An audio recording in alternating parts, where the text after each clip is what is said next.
Hello, उन्हाळ्यात काहीतरी ताजं, चटपटीत आणि पटकन तयार होणारं खायला सगळ्यांनाच आवडतं आणि त्यासाठी कैरीची चटणी म्हणजे परफेक्ट ऑप्शन.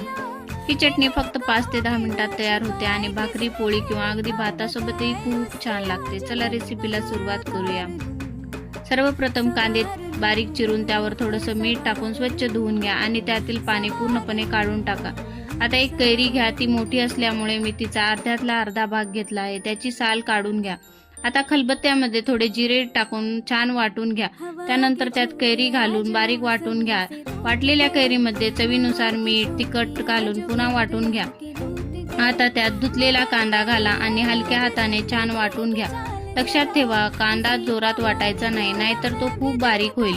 शेवटी त्यात थोडासा गूळ घालून पुन्हा 1 मिनिट हलक्या हाताने वाटून घ्या. बस तयार झाली आपली चटपटीत कैरीची चटणी. रेसिपी आवडली असेल तर नक्की लाईक करा, शेअर करा आणि सबस्क्राईब करा. धन्यवाद.